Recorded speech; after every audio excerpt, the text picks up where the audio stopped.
everyone, welcome to Divine Secret Tarot. I've prompted the cards, I've done a quick shuffle, but I wanted to share some questions as I'm going through the card pulls. This is specifically to those who feel that this message resonated, stepping out of your own shadow, stepping into your own fire, expanding throughout your purpose. So I wanted to ask the cards and the higher selves and the inner divine masculine and feminine, what does the divine feminine and the divine masculine need to know regarding stepping into their own fire and their purpose? So what is being called that has been buried and needing to be reborn?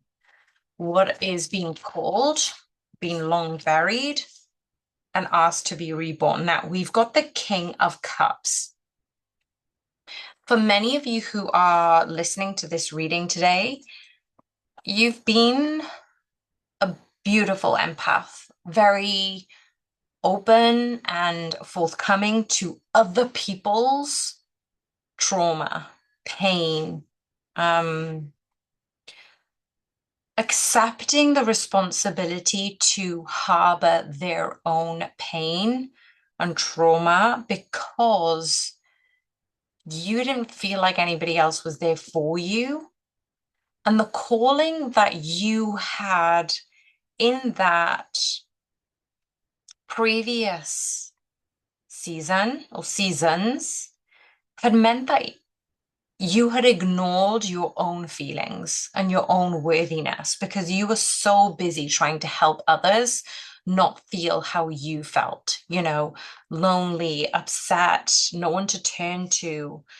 I feel that for those of you who didn't have very many friends or couldn't really lean on a lot of people, you let others lean on you, and that had led to a detriment towards unveiling your own dreams. But there is a purpose to all of this because you have then been under the understanding of being highly emotionally intelligent. So there is a new calling that is being picked up.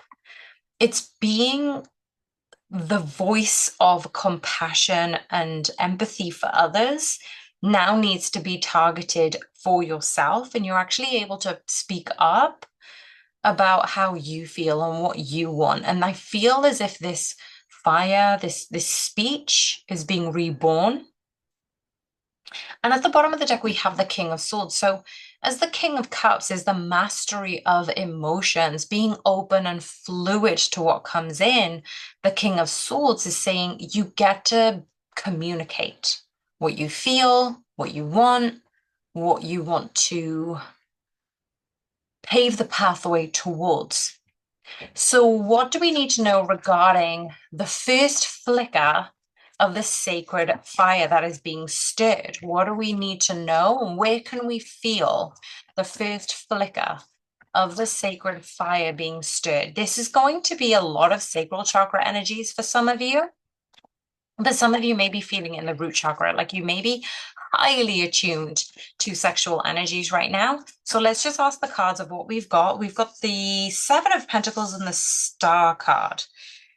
Now, the 717 may be a current number you're seeing, but I'm also seeing the seventh chakra. So we're looking around the headspace. I feel that the embers are being ignited around the crown chakra, but it has started from the root. It has started from underground. It has started from stirring the soil. It has taken a lot of strength and courage and willpower to uncover some of the feelings and the emotions that you kept buried for a very long time. And this is actually helping from your root chakra all the way to the crown chakra, the fires that are being stirred are from the root to the crown, but also between, like I said earlier, the root chakra and the crown chakra into the higher dimensions What is the inner divine masculine desire to hold, structure, and protect with these sacred gifts in alignment to source energy?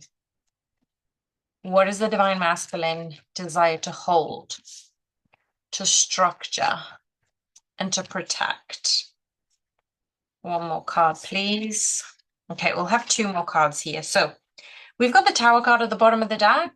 There has been this dismantling of the old structures, dismantling of the old illusions, but it also has meant that the Knight of Wands, the Page of Swords, the Nine of Cups, the Ten of Swords, there is a slow progress between the releasing of the old. Now, I incidentally split the deck and we've got the Six of Wands, but it also matches the 16 number of the Tower card at the bottom of the deck. So previously, when I said we have the Seven of Pentacles and the number 17, the Star card, number 7 and 1-7 may be very relevant for you on your twin flame journey or just on your journey in general.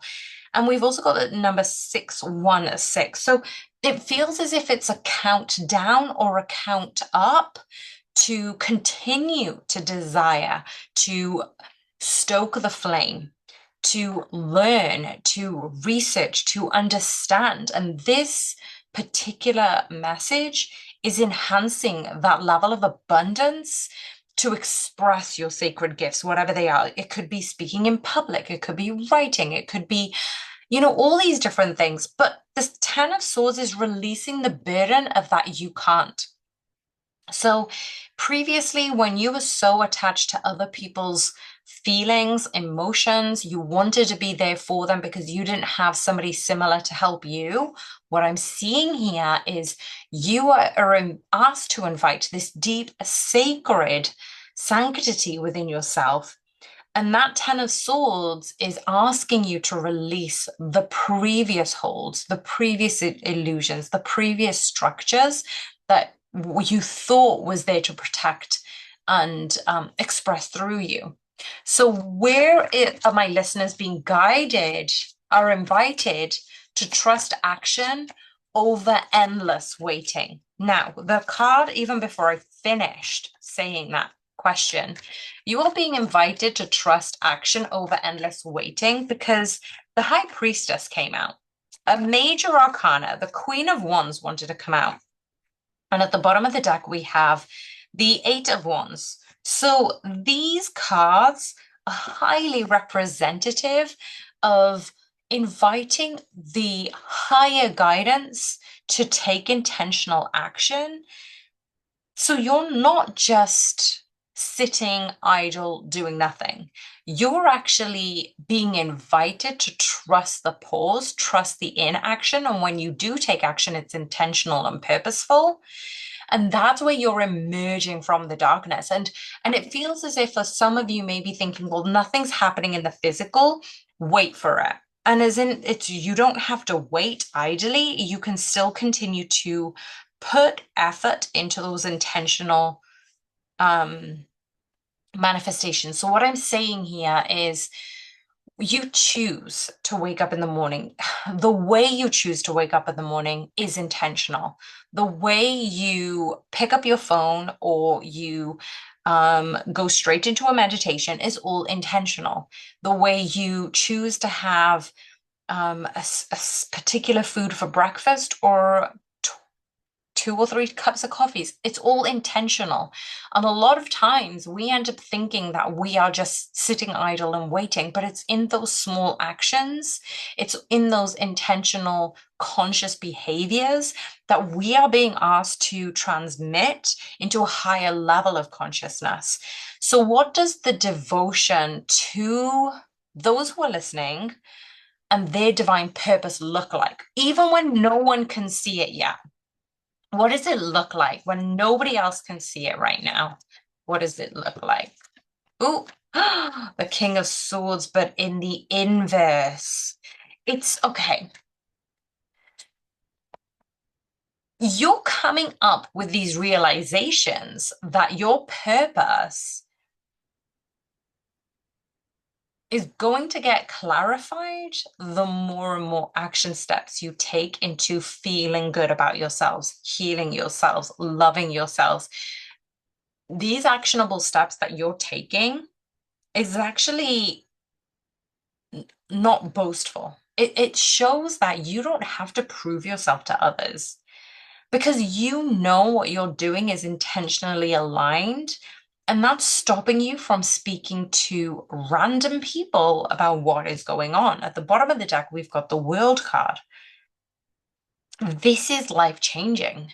So your devotion to your divine purpose looks like you aren't saying much. And when you're not saying much, it means your whole world is changing in the whole, like, I'm seeing like the flower of life, the divine geometric designs. Like you're basically downloading all of these earth like light codes but from various sources. But that's what is happening when nobody else can see it. In what ways do my listeners' intuition already guide them towards the next aligned steps? Justice card. Okay. So this justice card does talk about balance. The justice card talks about fairness, honesty. You're defending what's right because you know in your heart what is right. Like you don't need anybody else's approval to know what is the right step. So your intuition is allowing you to be guided in those aligned steps. What's sacred anger, passion, or power? Are my listeners ready to reclaim as fuel for their mission? Okay, we had quite a few cards come out, but I'm only going to take the one that was in the forward position, which is the Four of Pentacles. This Four of Pentacles, why have we got this Four of Pentacles? The sacred anger, passion, or power that you're ready to reclaim as fuel for the mission. The Queen of Pentacles. Now, this came up in the inverse. So it feels as if you're holding on to any residual anger, any like particular power that you failed to let go of. It almost seems as if you don't need to hold on to that because bigger things are coming. So the fuel, so say for example, some of you may have been harboring a lot of resentment and anger towards other people, but you use that as fuel to the fire. Now, what I'm seeing is you can let some of that material anger and resentment go, but you don't need that to fuel your fire. What do they need instead? What do they need instead? Okay, so we've got the Tower card, and we also have the Seven of Swords at the bottom of the deck. Why is this relevant? The Tower card is reclaiming what was once lost or was once out of reach. What I'm seeing here is previously, when you were stepping into supporting other people on their journey, you forgot to feel the passion and the power within yourself because it was disregarded.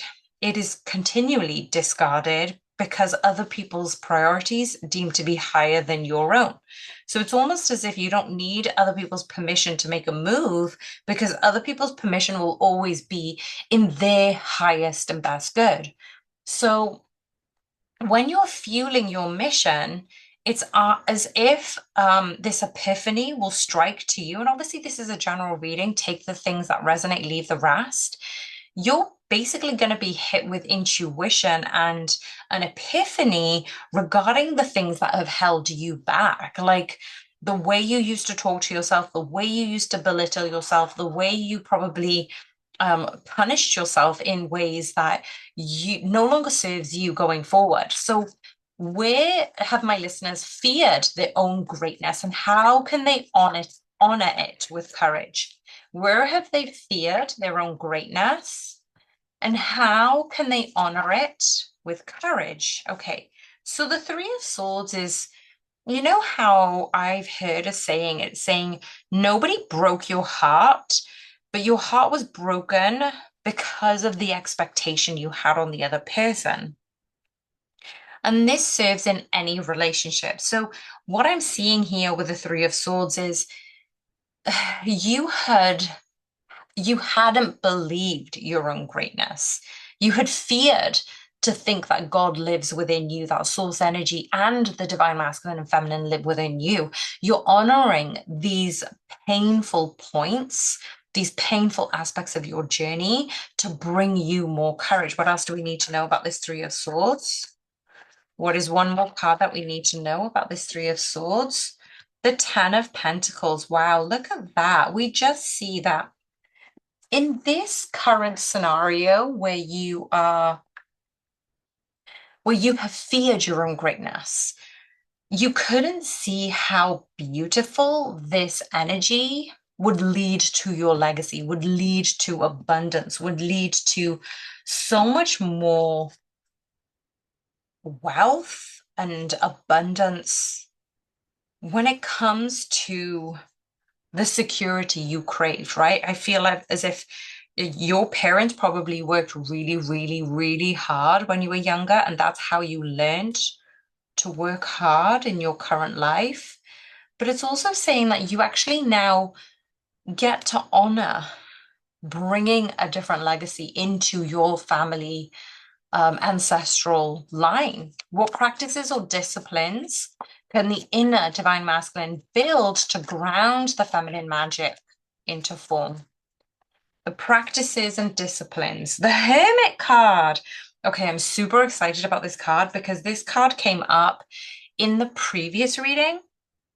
And the reason I'm so excited about this is because the Hermit card with the World card at the bottom of the deck again, I've been shuffling this whole time.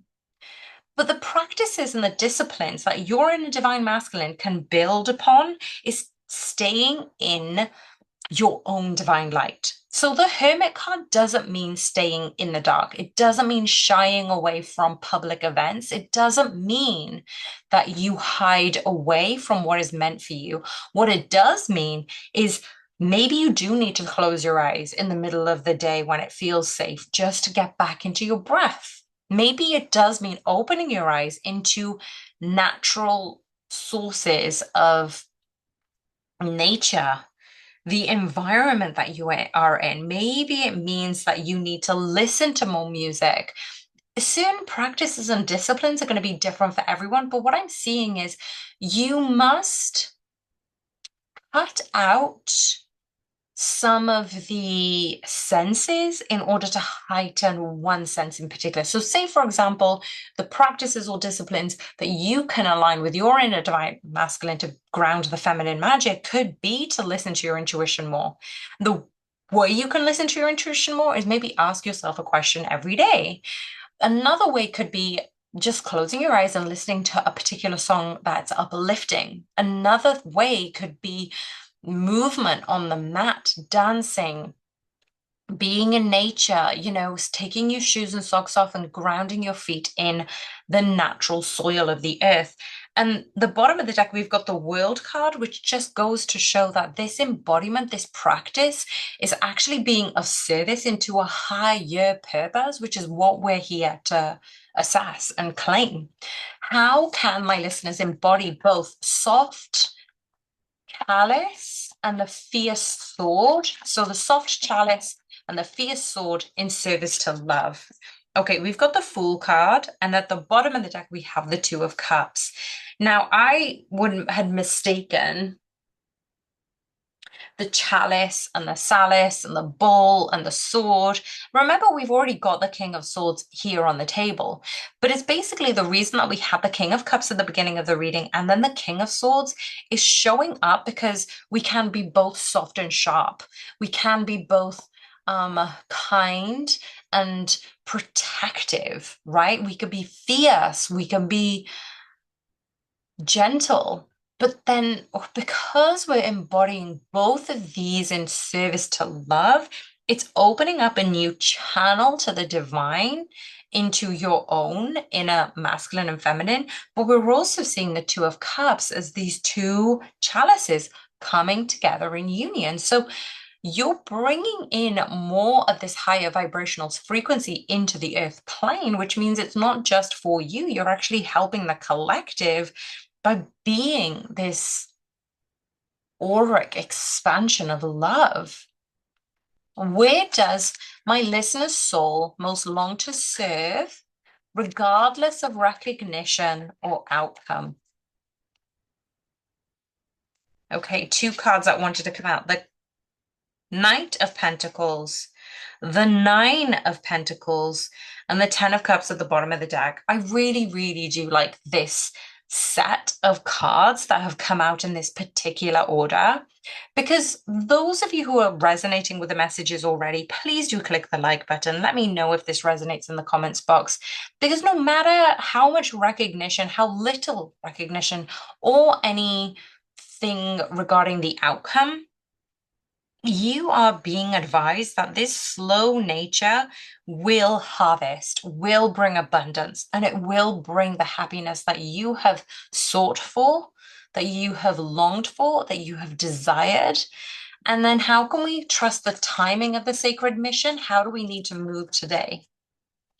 When we trust the sacred timing of the mission, how do we move? Two of Pentacles. Now, the Two of Pentacles in the upright is usually making a decision. It's juggling, it's uncertainty. But it also represents baby steps. Now, when you're trusting the timing of the sacred mission, this Two of Pentacles in the inverse really does help you to say, you get to roll with the flow, with the waves, that you don't need to always be in balance to get the most of what you want. So, how would you move today? Could be what is in alignment with my head, my emotions, my physical body. You know, it's almost as if you're treating yourself as this sacred temple, and you're moving in a way that you're trusting yourself, and that's causing ripple effects to where you need to be. Last question, what is the sacred vow that we need to make to ourselves, to the creator, and to the world? Now, before I reveal this last card, please do let me know if you would like to be involved in the monthly newsletters that I send out for free. Head over to divinesacredtarot.com if you want to be part of the community. We do monthly calls, we do weekly exclusive readings, and yeah, loads of things that come up basically. So what is a sacred vow that we are ready to make to ourselves, to the creator, and to our world? Now, the most beautiful thing is we've got the Ace of Pentacles, we've got the Ten of Cups, and we also have the Four of Wands at the bottom of the deck. I'm still going to keep shuffling as I read out this message. The Ace of Pentacles and the Ten of Cups is pure magic when it comes to a sacred vow. Like the Ace of Pentacles is you planting a divine seed in the material world and a blessed beginning with a tangible outcome. It is the abundant card. Ten of Cups is your emotional fulfillment, divine harmony, soul family, heaven on earth embodiment. Now, the vow between both of these cards is to build a life rooted in sacred purpose, with emotional wholeness, with divine alignment. So, if anybody wants to mark this sacred vow at the end of the reading, I will make sure I pin that number right at the top so we can chapter mark it. But this is your sacred vow. You can come back to it whenever you please. I vow to plant the seeds of my divine purpose with unwavering devotion, trusting that what is rooted in love will flourish beyond my wildest dreams. I vow to honor my soul's truth over the illusions of fear and to build a life that nourishes not only my own heart, but the hearts of all I am destined to touch. I vow to walk the path of sacred creation, where my work is a prayer, my life is a sanctuary, and my fulfillment is shared with all beings aligned with love. I vow to receive joy as my birthright, wholeness as my home, and to weave heaven's light into earth through every step, every breath, every act of devotion. So I hope you guys enjoyed that reading. Let me know if you did. And let's keep going on this journey. Keep being devoted to your higher selves, to yourselves, to honor your purpose in this world. And I'm sending you guys so much love. Bye for now.